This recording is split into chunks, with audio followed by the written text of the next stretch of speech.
Tribuners, kita menuju berita selanjutnya. Menteri Pertahanan Prabowo Subianto mengatakan saat ini pihaknya tengah memprotes terkait kasus satelit slot orbit di Kementerian Pertahanan atau Kemhan. Prabowo mengkonfirmasi Kemhan melakukan audit internal terkait kasus tersebut. Selain itu, pihaknya juga telah meminta BPKP untuk turut serta melakukan audit di Kemhan. Dalam sambutannya di Rapim Kenham 2022, Prabowo juga menyampaikan 7 atensinya terkait kebijakan pertahanan negara. Terkait informasi lebih lengkapnya mengenai hal ini akan disampaikan oleh rekan kami Gita Irawan yang sudah tersambung bersama kami. Halo, selamat malam Gita.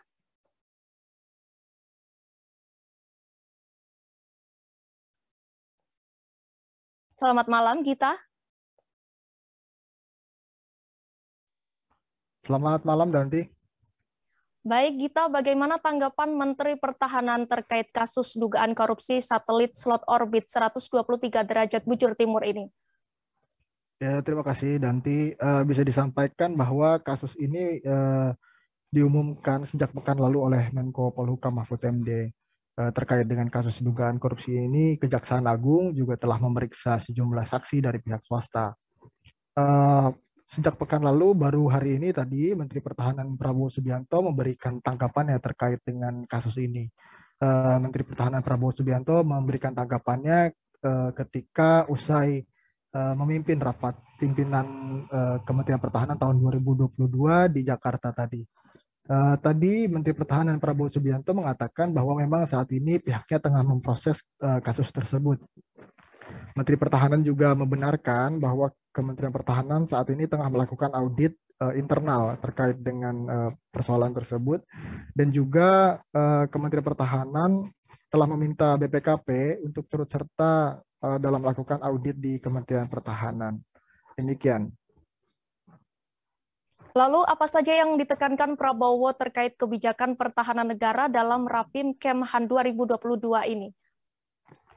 Ya, bisa disampaikan bahwa tadi Menteri Pertahanan Prabowo menyampaikan 7 poin atensinya terkait dengan kebijakan pertahanan keamanan negara dalam rapat pimpinan Kementerian Pertahanan tahun 2022 tadi. Sebanyak 7 poin atensi tersebut mulai dari penanganan separatisme hingga reformasi birokrasi. Pertama, kesiapan dan profesionalisme pertahanan dan keamanan untuk penanganan terorisme, radikalisme, separatisme, bahaya laten yang ada, bencana alam, bantuan kemanusiaan, dan tugas-tugas misi perdamaian dunia serta keadaan darurat lainnya harus ditingkatkan, termasuk ancaman chemical, biological, radiological, nuklir, dan eksplosif. Yang kedua adalah kerjasama pertahanan dan keamanan dari negara-negara ASEAN dan negara-negara lainnya dalam rangka menciptakan saling percaya, membangun kemampuan pertahanan dan profesionalisasi TNI harus diperkuat, termasuk memperkuat industri pertahanan serta menunjang diplomasi dan kebijakan luar negeri. Ketiga, pembentukan satuan produksi pada satuan-satuan TNI disesuaikan dengan kebutuhan untuk mengoptimalkan tugas TNI melalui operasi militer, perang, maupun operasi militer selain perang harus diwujudkan. Keempat adalah wilayah pertahanan pulau-pulau besar secara mandiri dengan penyiapan cadangan pangan, air, energi, dan sarana prasarana nasional lainnya guna mewujudkan pusat-pusat logistik pertahanan yang tersebar di seluruh NKRI juga harus disiapkan.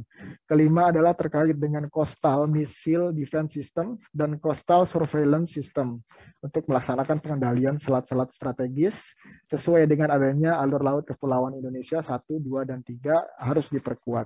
Keenam, sinkronisasi penataan ruang pertahanan berupa ruang wilayah pertahanan, rencana rinci wilayah pertahanan, dan kawasan strategis nasional bagi kepentingan pertahanan dengan tata ruang wilayah provinsi, kabupaten, dan kota juga harus diwujudkan.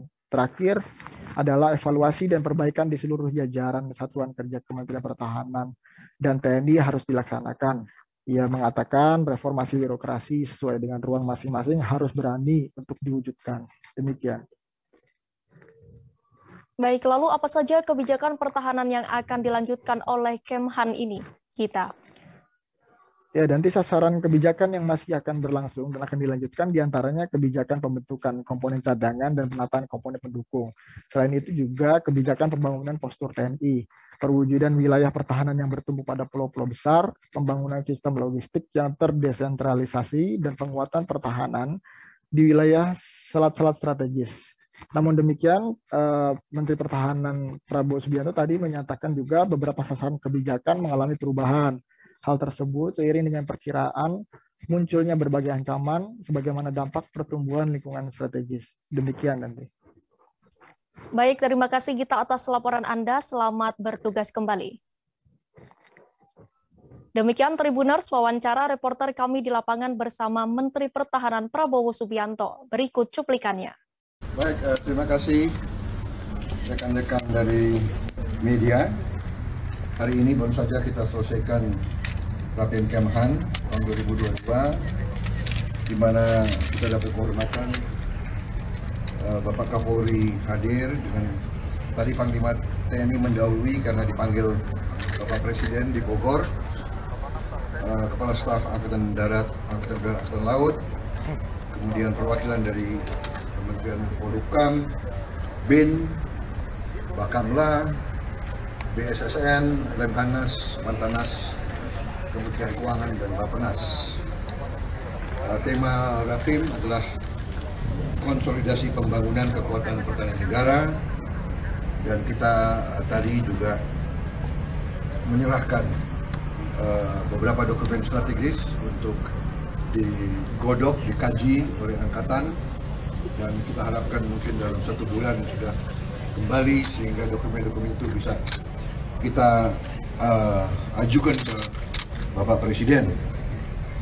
Dokumen-dokumen ini akan menjadi pedoman dalam pelaksanaan penyelenggaraan pertahanan negara oleh TNI dan Angkatan-Angkatan.